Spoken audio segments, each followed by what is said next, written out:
નમસ્કાર. એશિયાના સૌથી જૂના અખબાર મુંબઈ સમાચારના ડિજિટલ પ્લેટફોર્મ પર આપનું સ્વાગત છે અને હું છું મિત્રો. ગરમીનો પ્રકોપ દિવસે ને દિવસે જોવા મળી રહ્યો છે અને દિવસે દિવસે પારો પણ કંઈક અલગ અંદાજમાં આગળ વધતો હોય તેવું લાગી રહ્યું છે. શહેરીજનો નહીં, હવે તો ગામમાં પણ ગરમીથી લોકો ત્રાહિમામ પોકારી ઉઠ્યા છે. પરેશભાઈ, ચોમાસાના જે સમાચાર જે છે કદાચ ખેડૂતો માટે અત્યારે હાલ આપે જે વાત કરી તે આનંદદાયક કહેવાય કે ગુજરાતને અને દરિયાકાંઠા જે સમુદ્ર અરબી સમુદ્રના કાંઠા પર આવેલા રાજ્યોને કોઈ અનિંદોની અસર નહીં થાય. સમજવું એ છે કે જો ખેડૂતો માટે આ રાહતના સમાચાર હોય તો અત્યારથી જ ખેડૂતોએ વાવણી લાયક વરસાદ થાય ત્યાં સુધીમાં કેવી તૈયારી કરવી જોઈએ? પૂર્વ તૈયારી તો કરવી જ પડશે. શું ધ્યાન રાખવું જોઈએ? બિલકુલ. પહેલા તો આમ તો અત્યારે જે થોડીક તકલીફો છે, સરકારી પર થોડોક સહકાર મળવો જરૂરી છે. અત્યારે મોટા ભાગે બળદ નથી, ટ્રેક્ટરોથી ખેતી ચાલી રહી છે અને અત્યારે જે ડીઝલની અછત હોય એ પૂર્ણ થવી જોઈએ. બીજું, ખાતર સમયસર ખેડૂતને મળી જવું જોઈએ જેથી કરીને ખાતર વાવણી સમયે વાવી શકે. બીજા નંબરની અંદર બિયારણ છે, તો બિયારણ જે અલગ અલગ પ્રકારના હશે જેની અંદર G20 હોય, દાખલા તરીકે મગફળી વાવતા હોય તો મગફળી લાંબા ગાળાની ટૂંકા ગાળાની બંને આવે છે. G20 હોય કે GJ24 હોય, 128 નંબર હોય, BT32 હોય, આ બધી લાંબા ગાળાની મગફળી છે જે 115 દિવસ, 20 દિવસ કે 130 દિવસ સુધી ઉભે. ટૂંકા ગાળાની મગફળી હોય, ઉભળી મગફળી, તો એ 90 દિવસે તૈયાર થઈ જતી છે. અત્યારે જો આપણે વાવેતર કરવું હોય, પાણી હોય ને એડવાન્સમાં વાવેતર કરતા હોય તો લાંબા ગાળાની મગફળી વાવવી. વાવણી સમયે 15 જૂન આસપાસ વરસાદ પડે ત્યારે વાવેતર કરવાનું, તો ટૂંકા ગાળાની લાંબા ગાળાની બંને વાવી શકાય. બીજો, આ જે બિયારણ છે ને સ્ટ્રીપ ટ્રીટમેન્ટ કરવી ખૂબ જરૂરી છે. અતિ ગરમીને કારણે આપણે શરૂઆતના સ્ટેજમાં અલ્ટરનેરિયા બ્લાઇટ એટલે કે એમાં સુકારો આવે છે, ફિઝિરિયમ વિલ્ટ હોય અથવા તો અલગ અલગ પ્રકારની જે એમાં ડિઝીઝ આવે છે, એનાથી બચાવવા માટે આપણે સીડ ટ્રીટમેન્ટ ખૂબ જરૂરી છે. સારા ફૂગનાશક દવાના પટ આપવા અને બિયારણ છે ને ખાસ કરીને જર્મિનેશન ટેસ્ટ કરી લેવું. એટલે કે આપણી પાસે આખા ખેતરમાં વાવવા માટે ખેડૂતે બિયારણ લીધેલું હોય પણ એમાંથી 50 કે 100 દાણા છે એ વાવીને ઉગાડીને જોઈ લેવા. કેમ કે અતિ ગરમીને કારણે જો વધારે પેક રહેલા દાણા હોય તો એમાં જર્મિનેશન છે એ ડાઉન થાય છે. એટલે બિયારણ ખરાબ થઈ ગયું હોય તો આપણે મોંઘું બિયારણ જમીનમાં નાખી ન દઈએ અને પેલા દાણા ઉગાડીને જોઈ લઈએ. જો જર્મિનેશન બરાબર આવે, 50 દાણામાંથી કમસે કમ 45 દાણા, 45 થી 47 દાણા ઉગી જાય તો જ એ બિયારણને આપણે ખેતરમાં વાવવું, નહીતર બિયારણ બદલવું. આટલી કાળજી ખાસ રાખવાની જરૂર મને દેખાય. જી, આવનારા સમયમાં ગુજરાત માટે તો આ રાહતના સમાચાર એક આગાહી સ્વરૂપે પૂર્વાનુમાન આપણે જેને કહી શકીએ. બાકી તો જેમ જેમ દિવસો નજીક આવતા જશે ચોમાસાના, નૈઋત્યના ચોમાસાના, ત્યારે તો આપણે તેના પર સતત નજર રાખીશું. પરંતુ પરેશભાઈ, આ ખેડૂતોએ સાવચેતી રાખવાની વાત આપણે કરી. ગુજરાતને લાગે વળગે ત્યાં સુધી દરિયાકાંઠાના જિલ્લાઓ ને ફાયદો વધારે થશે આ વખતે ચોમાસામાં કે સમગ્ર ગુજરાતને આવરી લેશે? નહીં, સમગ્ર ગુજરાતને સારું જ રહેશે, એમાં કોઈ ચિંતાનું કારણ નથી. એનું કારણ છે કે જો કે આમ બધાની એવરેજ અલગ છે. દાખલા તરીકે 100% વરસાદ કહીએ તો દક્ષિણ ગુજરાતની અંદર જ્યારે વલસાડ સહિતના જે ડાંગ હોય, વલસાડ વગેરે જે જિલ્લાઓ છે એની અંદર 100% વરસાદ કોને કહેવાય તો કે ત્યાં 100%માં સામાન્ય જે વરસાદ પડે છે એ પણ 70-80 ઇંચ જેટલો પડતો હોય. જ્યારે સૌરાષ્ટ્રના દરિયાકાંઠાના જિલ્લા છે એમાં 50 થી 60 ઇંચ સુધી વરસાદ પડે તેને 100% વરસાદ કહેવાય. કચ્છના ભાગો છે તો ત્યાં તો કઈ વલસાડની સાથે 70-80 ઇંચ વરસાદ પડતો નથી, ત્યાં ઓછો પડે. ઉત્તર ગુજરાત છે એમાં 35-40 ઇંચ વરસાદ પડે તો પણ એ 100% વરસાદ ગણાય છે. બધા વિસ્તારની એવરેજ અલગ છે અને અલગ એવરેજ પ્રમાણે બધાને લગભગ 95% આસપાસના વરસાદ પડે તેવી શક્યતાઓ માની ચાલવાનું છે. એટલે લાંબો હીટવેવનો રાઉન્ડ અને સખત આકરા તાપમાં આપણું ગુજરાત શેકાયું છે. હવે એ પછી અત્યારે તાપમાન નોર્મલ નજીક આવ્યું. એટલે અત્યારે મોટા ભાગના વિસ્તારની અંદર તાપમાન છે 36 થી 38 ડિગ્રીની રેન્જમાં છે અને સિલેક્ટેડ આઇસોલેટેડ પ્લેસ ઉપર તાપમાન 39-40 છે. પણ 40+ તાપમાન છે મોટા ભાગે અત્યારે ક્યાંય જોવા મળતું નથી. એટલે 40 થી અંદર તાપમાન છે અત્યારે ચાલી રહ્યું છે. છતાં પણ આપણે ક્યાંય ને ક્યાંય 42-43 ડિગ્રી જેવી ફીલિંગ આવશે. શું કામ? તો કે અત્યારે ભેજવાળા પવનો છે ને એને કારણે ઉકળાટમાં વધારો થયો છે અને જ્યારે તાપમાન 36 ડિગ્રી હોય અને જો ઉકળાટ વધી જાય તો તાપમાન 36 ડિગ્રી હોવા છતાં 42 ડિગ્રી જેવો અહેસાસ થાય, જેને ફીલ લાઇક કહેવામાં આવે છે. એ અત્યારે ફીલ લાઇક 41-42 ની છે પણ વાસ્તવમાં તાપમાન છે નોર્મલ આસપાસ છે.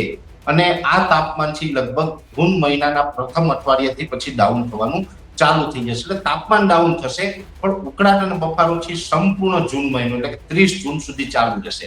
ભલે ગુજરાતની અંદર ચોમાસાનો પ્રવેશ થઈ જાય છતાં પણ ઉકળાટ અને બફારો છે કન્ટિન્યુ આપણે જોવા મળશે. વરસાદ આવશે છતાં પણ આપણે ઉકળાટમાંથી રાહત નહીં મળે. ઉકળાટ તો આપણે જુલાઈ મહિનામાં એમાંથી રાહત મળશે, જૂનમાં તો કમસે કમ રહેવાનું છે. એટલે આ પ્રકારનો એક અત્યારે માહોલ છે.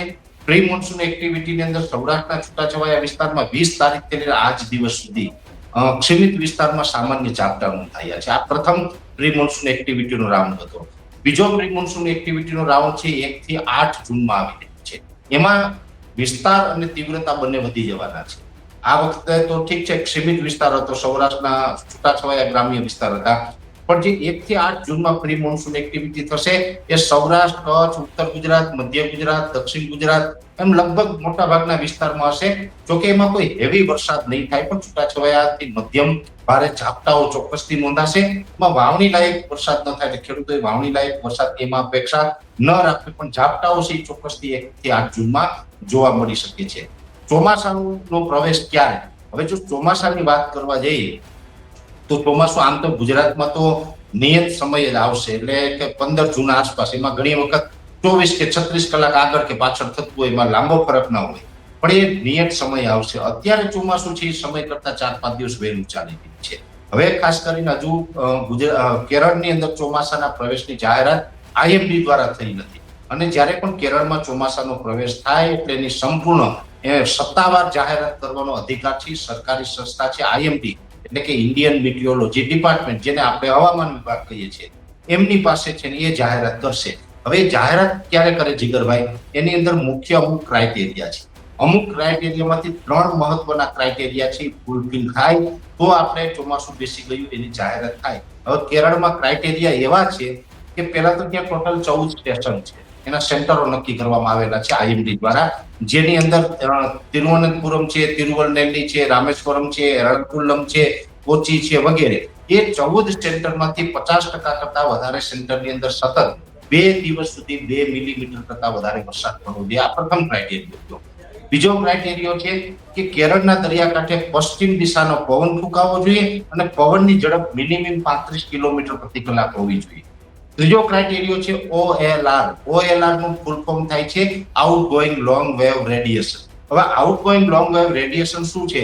તો કે જે સૂર્યપ્રકાશ જમીન ઉપર આવે છે પછી એમનું રિફ્લેક્શન થતું હોય છે, એ સામાન્ય દિવસની અંદર 300 આસપાસનું હોય, પણ ચોમાસું બેસી જાય એટલે સૂર્યપ્રકાશનું રિફ્લેક્શન ઘટીને 200 કરતા નીચે આવી જાય, જેને IOD જે આપણે OLR ફૂલફિલ થયો કહેવાય.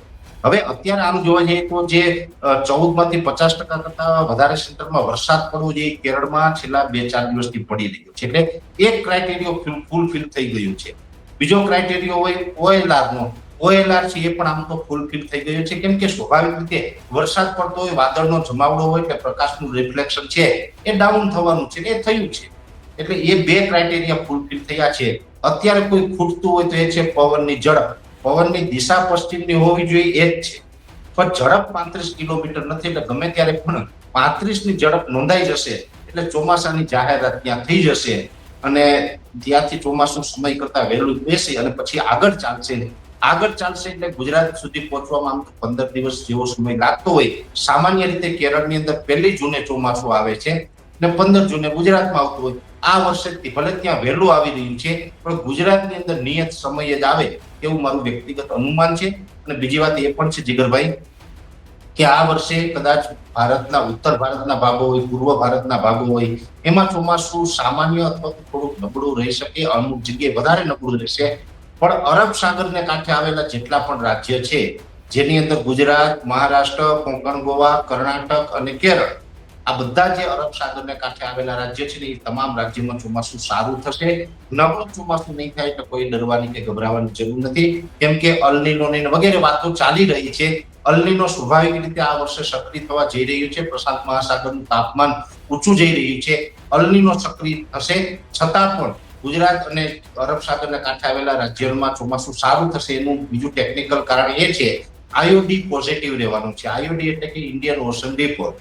ઇન્ડિયન ઓશન ડિપોઝિટ એટલે કે હિન્દ મહાસાગરનું તાપમાન છે એ ફેવરેબલ રહેશે, જેને કારણે અરબ સાગરની અંદર સારી એવી સિસ્ટમો બને અને અરબ સાગરના કાંઠે આવેલા તમામ રાજ્યની અંદર ચોમાસું સારું થાય એવી શક્યતા હાલ પરેશભાઈ, આપ મુંબઈ સમાચાર સાથે જોડાયા અને આવનારા દિવસોમાં ઉકળાટ કેટલો સહન કેટલા દિવસ સુધી કરવો પડશે, ચોમાસાની આગાહી કેવી છે, નૈઋત્યનું ચોમાસું કેટલે પહોંચ્યું, તેની અપડેટ આપી તે માટે હું આપનો આભાર માનું છું.